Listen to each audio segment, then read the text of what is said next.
Habari wa Tanzania. Leo tutazungumzia historia ya Dodoma. Historia hii tutaigawanya sehemu kuu mbili. Sehemu ya kwanza ni kijiji cha wageni hadi makao makuu ya nchi, na sehemu ya pili tutaigawanya kutoka kuwa makao makuu ya nchi hadi kuja kuwa jiji linaloongoza kukua kwa kasi nchini Tanzania. Tukianza na sehemu ya kwanza, kijiji cha wageni hadi makao makuu ya nchi. Mji huu wa Dodoma ambao kwa leo hii tunautambua kama jiji la Dodoma, ilikuwa ni kijiji kidogo cha wageni ambapo wageni walikuwa wanapita kuelekea pwani wakitokea maeneo ya bara kama Tabora, maeneo ya Ujiji pamoja na Kongo. Leo hii walikuwa wanachukua bidhaa mbalimbali, walikuwa wanapita hapa kuelekea pwani kwa ajili ya kwenda kuuza. Wahamiaji wa kwanza wa kijiji cha Kalangu na maeneo yote kuzunguka Kalangu walikuwa ni hawa wafuatao. Kuna Wamangala, Wabambali, Wainzele na Wangulimba. Kijiji hiki cha Kalangu au Chalangu kilikuwa na kuwa mji mdogo wa wageni, ambao wageni hawa wengi walikuwa wanapita hapa kuelekea pwani, na mwingiliano wao uliweza kuzalisha wakazi wapya ndani ya kijiji cha Kalangu. Tuanze kuangalia wahamiaji wa kwanza, tabia zao zilikuwa zipi. Wahamiaji wa kwanza wa kijiji cha Kalangu, kwa mfano wa Mangala pamoja na Wabambali, hawa waliishi msituni na walikuwa nakula nyama na asali. Na wahamiaji wengine Wainzele na Wangulimba, hawa walipenda mwingiliano, ni wale ambao walikuwa nakaa maeneo karibu na kijiji cha Kalangu. Baada ya kuishi kwa pamoja, mwingiliano na watu wengineo kutoka nje ya jamii hizi walikuwa ni Wambungwe, Warangi, Wasukuma, Wahehe na Wanyamwezi. Wambungwe hawa na Warangi walitokea upande wa kaskazini, alafu Wasukuma na Wanyamwezi walitokea upande wa magharibi, na Wahehe walitokea upande wa kusini. Mwingiliano wa Wambungwe na Wainzele pamoja na Wangulimba ndio ambao baadaye uliweza kuja kuzaa kabila ambalo leo hii tunaita kama Wagogo. Tuanze kuangalia kidogo historia ya Wagogo. Kabila la Wagogo lilitokana na Wanyamwezi na Wasukuma ambao waliweza kuwaoa Wainzele na Wangulimba, ambapo Wasukuma na Wanyamwezi pindi wanachukua bidhaa wakiwa wanapita kuelekea pwani, walikuwa wanapita kwenye kijiji cha Kalangu, na katika kupita kule, kwa sababu wafanyabiashara wengi walikuwa ni wa kiume, waliweza kuwa na mwingiliano na jamii za Wainzele pamoja na Wangulimba, na mwingiliano huu waliweza kuzaa watoto ambao watoto hawa na jamii ile yote kwa ujumla baadaye iliweza kuja kuleta kabila la Wagogo, ambapo kwa miaka yakadiriwa kuanzia mwaka 1720 ndipo jamii hii iliweza kutengamana. Na kwa nini ili kabila la Wagogo liliitwa Wagogo? Kuna mti mkubwa ambao ulianguka katikati ya Itigi na Manyoni za leo hii. Kipindi hicho miji ya Itigi na Manyoni haikuwepo, ila wafanyabiashara walilazimika kulala sehemu hii kwa sababu gogo lilikuwa kubwa na lilizuia barabara. Kwa hiyo katika kuzuia barabara kulikuwa na hadithi nyingi kuhusu ili gogo, maajabu mbalimbali ambayo yalizungumziwa sana sana kuhusiana na gogo hili ambalo lilikuwa lipo katikati ya Itigi na Manyoni za leo hii. Ikumbuke kwamba kipindi hiki idadi ya watu au binadamu ulimwenguni kote walikuwa ni wachache sana. Inakadiriwa duniani kote kipindi hiki miaka 1700 watu walikuwa hawazidi milioni 10. Kwa hiyo tukichukua ukanda wetu pia au Afrika kwa ujumla, hata milioni 5 walikuwa hawafiki. Kwa hiyo kwa jamii, mwingiliano ambao ulikuwepo hapa ndio ambayo baadaye uliweza kuleta kukua zaidi kwa maeneo, mfano ya Itigi, Manyoni, Bai ambayo tunaijua leo hii na kadhalika. Tuangalie hadithi za gogo ilikuwa ni kama zifuatazo. Kwanza ilikuwa na maajabu ya kuwaka moto. Hao wafanyabiashara walikuwa wakipita hapo wakilala, wakitoka hapo kuja kwenye kijiji cha Kalangu wakiwa wamekaa wanaongea. Hadithi nyingi ilikuwa ni maajabu ya kuwaka moto usiku, hadithi za mizimu, uchawi, majoka sauti za ajabu kuhusu watoto, wanawake na kadhalika, kwa sababu hawa wafanyabiashara wengi ambao walikuwa watembea walikuwa ni wa kiume. Kwa hiyo walikuwa wanasimuliana hadithi mbalimbali wakitoka kwenye gogo ambalo lilikuwa limeanguka, na hadithi hizi zilikuwa zinazungumzia zaidi kwamba gogo lilikuwa ni la ajabu, na gogo hili lilikuwa linawazuia watu usiku wasiweze kupita. Jua likiwa limezama, wanalazimika walale mahali hapo ili siku ya pili mpaka jua liwake ndipo waweze kuvuka kwenda upande wa pili. Kwa hiyo hadithi hizi zilipofika kijijini Kalangu au kwenye mji mdogo wa Kalangu, watu wengi walikuwa wanashangaa, hususani wale ambao kutokana na mwingiliano. Kwa hiyo kila mmoja akawa ashangaa kuhusiana na mgogo, na hapa likazaa jina moja la Limgogo, kwamba Wanyamwezi walikuwa wanawaita sana wale wenyeji ambao walikuwa wamezaliana maeneo haya kama Limgogo. Kwa hiyo kutokana na ili jina kuitwa Limgogo na wale wenyeji kwa sababu walikuwa wanapoteza uasili ule wa Waenzele na Wangulimba, kwa hiyo kila mmoja akazungumzia ile Mgogo. Kwa hiyo Wanyamwezi wakawa wanawaita hawa wenyeji kwamba ninyi na lile gogo lenu ni wote Limgogo. Kwa hiyo kutokana na hali hii jina lao likabadilika na kuitwa Wagogo, yani kutoka kwenye Limgogo. Kwa hiyo kipindi chote jamii ziliishi kwa amani zaidi kabla ya ujio wa koloni. Wajerumani waliingia nchini mnamo miaka 1880.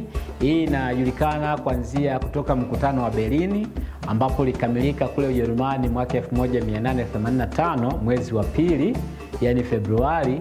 Baada ya kukamilika mkutano wa Berlin, wakoloni au mabeberu waliweza kuligawa bara la Afrika kwa vipande, kila moja kutawala sehemu husika. Wajerumani walichukua Afrika Mashariki ambapo leo hii ndipo tunapajua kama Tanzania, yani kipindi hicho Tanganyika. Pia walichukua Burundi na Rwanda, hizo zote walichukua Wajerumani. Baada ya Wajerumani kuchukua taifa hili ambalo leo hii ni Tanzania, walianza kupita maeneo mbalimbali kwenda kuangalia ni kitu gani au uwekezaji wa aina gani wanaweza kufanya, na hapa walianza kuingia kwenye miji mingi au maeneo mengi ya bara. Kwa mfano kwenye kijiji cha Kalangu au mji mdogo wa Kalangu mwaka 1907 Ujerumani walifika rasmi na kuweka makazi yao. Ifahamike kwamba Wajerumani kwa mara ya kwanza waliweza kupita Kalangu, na kwa mara ya kwanza hawakupenda zaidi kuwafanya pawe makazi yao. Walipendezwa zaidi wakafanya makazi yao Urambo, Tabora, lakini kule walipata upinzani mkali zaidi kutoka kwa Mtemi Mirambo, lakini pia na wenzie, kwa sababu kule kulikuwa na chiefdom. Upinzani ambao waliupata kwa Isike na watu wengine ulikuwa mkubwa. Kwa hiyo baada ya hapo wakabidi waende mbele, yani wakaenda Ujiji. Then waliporudi kwa upande wa kati, walipofika Kalangu walipendezwa kutokana na milima mingi ilikuwa haikaliwi na watu, na kipindi hichi Wajerumani walikuwa wanapenda zaidi kukaa sehemu za milimani ili kuwaona maadui, yani wa Afrika, ili waweze kuwa control na kuwashambulia kirahisi. Kwa hiyo walipofika kwenye kijiji cha Kalangu, walipozunguka milima yote waliona iko haina mtu yote, maana yake hakuwa na ngome yote, kwa sababu watu walikuwa wanaishi sana kijijini. Na kwenye kijiji hiki cha Kalangu kipindi hicho kilikuwa kipo zaidi maeneo ambayo leo hii kwa mfano tunajua kama Kikuyu Kaskazini, maeneo yale yote Kikuyu Kaskazini mpaka area A, na ukitoka hapo na Kizota. Hizi ndio sehemu za kwanza kabisa ambapo kijiji cha Kalangu kilikuwepo. Kwa hiyo Ujerumani walipoweka makazi yao wakaanza rasmi kuweka utawala, na walimweka mtawala wa kwanza ambaye aliweza ili awe anaenda kuripoti kwa gavana wa Kijerumani. Mtawala huyo aliitwa Dr. Spelling.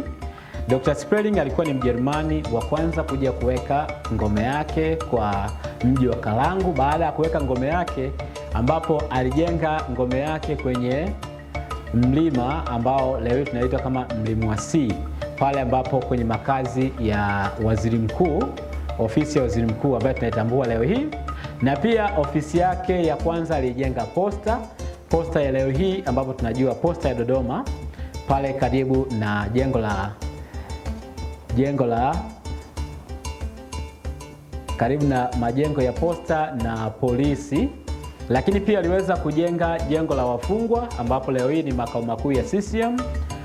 Kwa nini walijenga majengo haya? Kwa sababu kazi kubwa ilikuwa ni kutafuta wafanyakazi ili wakafanya kazi kwenye migodi, lakini pia ujenzi wa reli, na waliweza kujenga jengo la wafungwa kwa ajili ya kuwafunga wabishi na kuwanyonga wale ambao walikuwa wana makosa au wanaita ukaidi na kuwaua ili kufanikisha matakwa ya mkoloni. Kwa hiyo Ujerumani iliweza kusimika rasmi utawala wake kwa upande wa kijiji cha Kalangu. Kipindi hicho kwenye miji midogo kama hii, watawala wote walikuwa wanaenda kuripoti moja kwa moja kwa gavana ambaye alikuwa anaishi Dar es Salaam. Tuangalie asili ya jiji la Dodoma au jina la Dodoma ilianzaje. Dr. Sperling alianzisha bustani ambayo ilikuwa inaitwa Enrich Garden. Hii ilikuwa eneo la Kikuyu ambapo leo hii kipo chuo cha St. John. Eneo hili lilikuwa ni tepetepe, lilikuwa na maji ambayo yalikuwa yanapita. Maji yalikuwa toka upande wa kaskazini kwenda kusini, na wanyama wengi walikuwa wanatumia sehemu hii kupita kwenda kunywa maji kabla hawajaondoka kwenda kwenye hifadhi za maeneo kusini, kwa mfano Ruaha, na wengine wakiwa wanatoka kuelekea hifadhi za upande wa kaskazini kama Serengeti, Tarangire au Ngorongoro. Kwa sehemu hii ilikuwa ni sehemu ya kijani, ilikuwa na uoto wa asili na wanyama walikuwa wengi wanavuka hapa. Siku moja tembo alizama. Baada ya kuzama, ikumbuka kipindi hichi wenyeji kwa mfano kama Wainzele, Wangulimba na Wambungwe walikuwa wamekuwa na mahusiano mazuri na Wajerumani baada ya kukubali utawala wa Jerumani, na wenyeji hao kwa sasa walikuwa tambulika kama Wagogo. Kwa hiyo baada ya tembo kukwama, walienda kumwambia huyu mtawala, yani huyu mtawala kipindi hicho alikuwa ni kama mkuu wa wilaya au mkuu wa ukanda huu wa kati, yani Dr. Sperling. Wakamwambia bwana, kuna mnyama pale amekwama. Kwa hiyo kwa Kigogo kipindi hicho alimwambia kwamba ni mnyama mkubwa, kwa hiyo amedidimia, yani idodomia au idodomia. Kwa hiyo mzungu alishindwa kutamka. Alipoenda kuwashirikisha wenzake wale ambao walikuwa ni manamba na wengine walikuwa ni watumishi, kutamka jina idodomia iliwashinda. Kwa hiyo kukawa na sintofahamu ya kuelewana kwenye upande wa lugha. Kwa hiyo ikaja ikazaliwa jina, wao walikuwa wanatamka kama Dodomia au Dodoma, sawa. Kwa hiyo baada ya hapo wale wakatambua kwamba labda hiyo sehemu inatambulika kama Dodomia, yani wale Wagogo ambao walikuwa wenye jamii ya Wainzele, Wangulimba. Lakini Wajerumani walikuwa kwamba wataka kumaanisha hawa nini walichomaanisha. Na yule tembo alikwama pale kwa majuma kadhaa kabla wenzio wajaja kumtoa. Kwa hiyo watu walikuwa wanaenda wanamwangalia, na kipindi hicho wanyama walikuwa wakipita, kurudi tena inachukua muda. Inakadiriwa kwa sababu inasemekana zaidi ya siku 15 mpaka 20 huyu tembo alikwama pale kabla hajaweza kunasuka na kuondoka. Kwa asili ya jina la Dodoma ikawa imezaliwa kutokana na kudidimia kwa tembo eneo la bustani ya Enrich, ambayo leo hii ndipo kilipo chuo kikuu cha St. John. Na sehemu hii kwa sasa serikali pamoja kupitia Wizara ya Maliasili wameweza kupatunza ili kuweka kama kivutio cha utalii. Unaweza ukaenda ukatembelea kwenda kuangalia, pamejengewa hema, na hii baada ya kuangalia kwamba sehemu zenye historia waweze kuzitunza ili ziweze kutunza uhalisia na historia ya Dodoma. Tuangalie ujio wa Waingereza.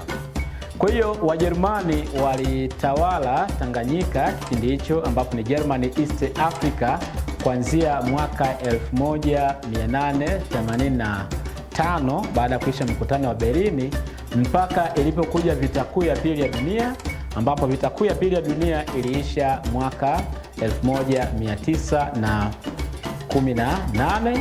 Baada ya kuisha vita kuu ya kwanza dunia, Wajerumani walishindwa, Uingereza wakiwa wameibuka kama mshindi. Kwa hiyo Wajerumani walilazimika kuyaachia makoloni yote, na Tanganyika kipindi hicho ilikuwa ni koloni la Mjerumani. Kwa hiyo Wajerumani waliachia koloni hili la Tanganyika. Baada ya kuliachia koloni la Tanganyika, Uingereza walichukua Tanganyika kama mlinzi, yani protectorate.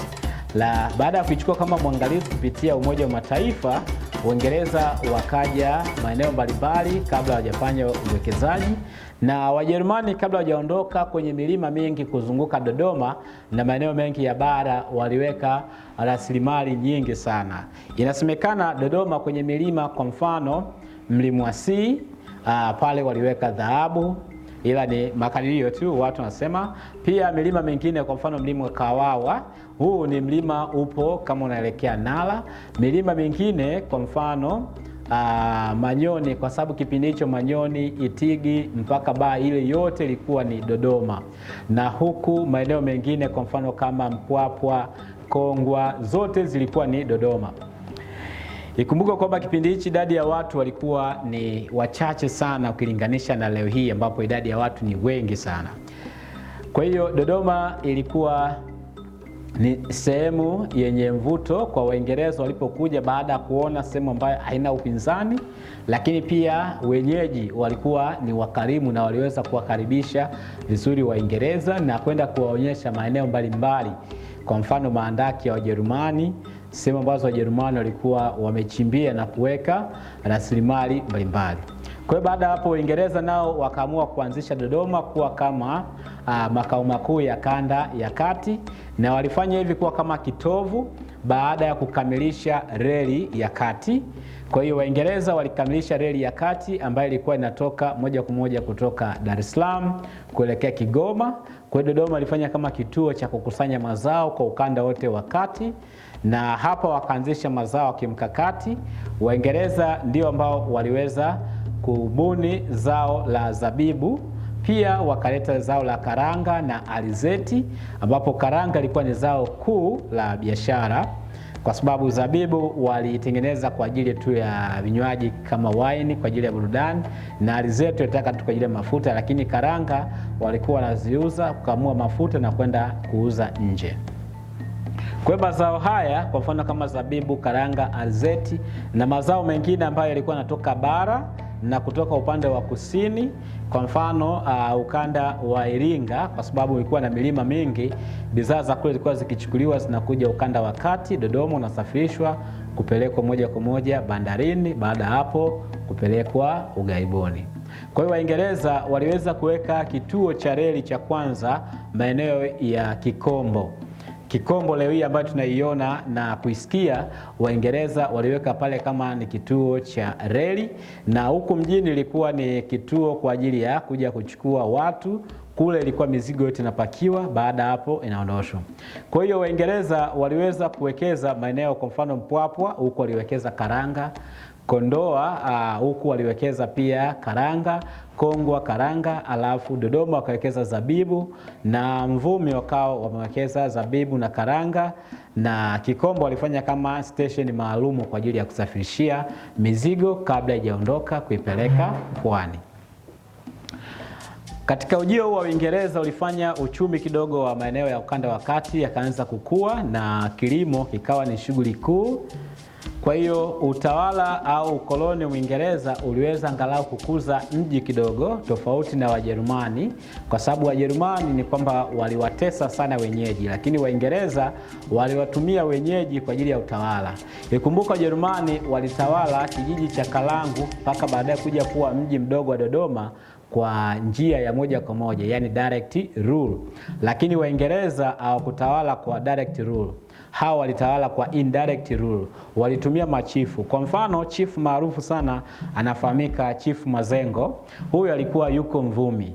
Huyu ni chifu ambaye aliweza kufomu chiefdom, yani hizi zilikuwa ni tawala ndogo ndogo. Ndio maana ukifika Dodoma unaweza kuulizia maeneo mengi yanaitwa makulu.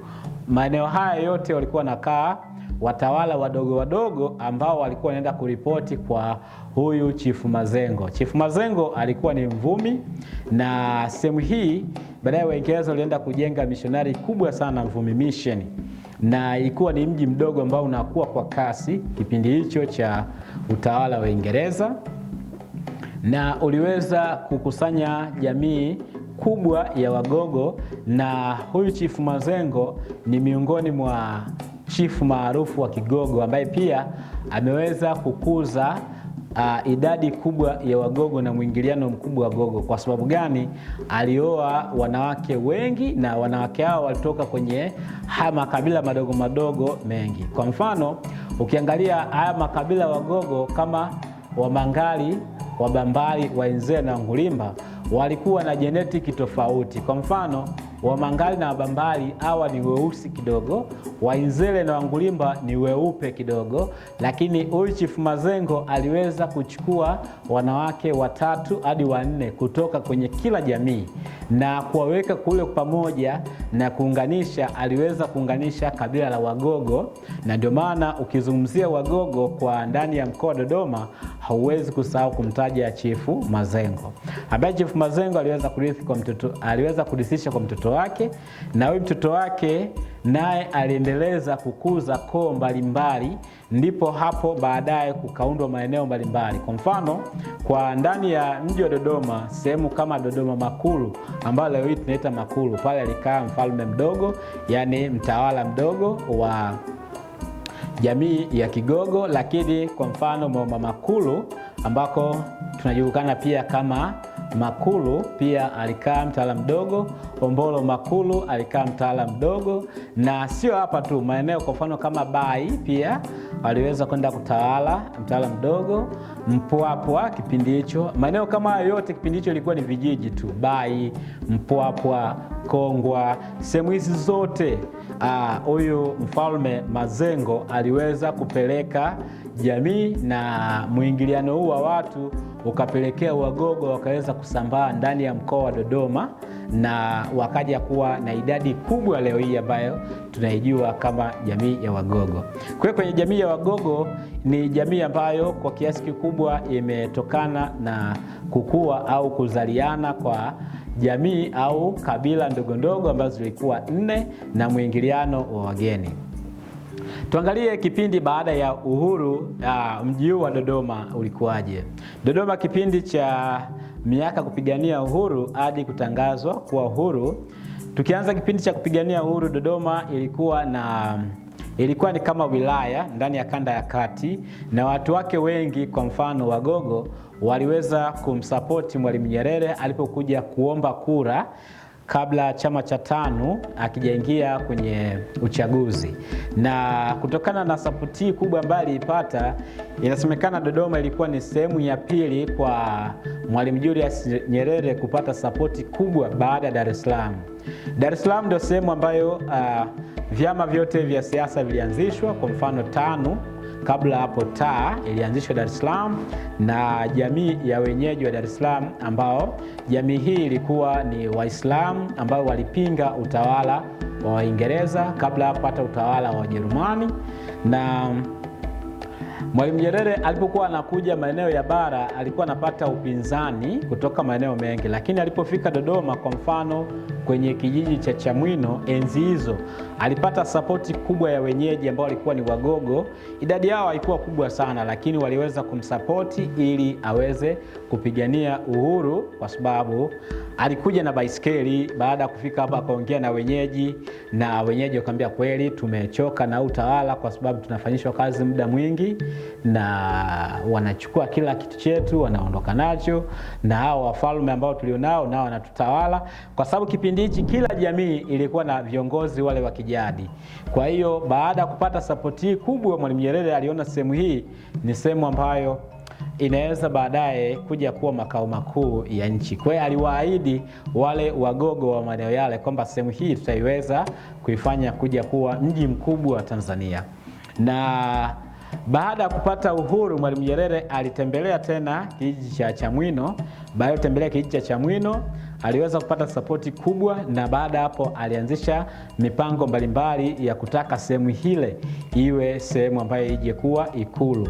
Wale Wagogo walimpa eneo kubwa ili ajenge nyumba, ambapo leo hii ndipo ambapo Ikulu ilianzishwa kujenga. Na wenyeji kipindi hichi waliweza kupigania uhuru na kuungana Mwalimu Nyerere mpaka Mwalimu Nyerere alipofanikisha kupata uhuru aliweza kutangaza mji wa Dodoma, hiyo ilikuwa ni mwaka 1973, kutangaza mji wa Dodoma iwe makao makuu ya nchi. Na kutangazwa huku kwa mji wa Dodoma kuwa makao makuu ya nchi kulikuwa ni shtuko kwa watu wengi, kwa sababu Dodoma ilikuwa ni mji mdogo sana ukilinganisha na miji mingi ya ukanda wa Pwani, kwa mfano Bagamoyo, Tanga, Kilwa na Dar es Salaam, ukilinganisha na Dodoma ambapo ilikuwa ni kijiji kidogo sana au mji mdogo sana. Lakini ilitangazwa kuja kuwa makao makuu ya nchi, na historia haikuishia hapo. Leo kwa sehemu ya kwanza tuishie hapa kwenye historia ya mji wa Dodoma. Asante.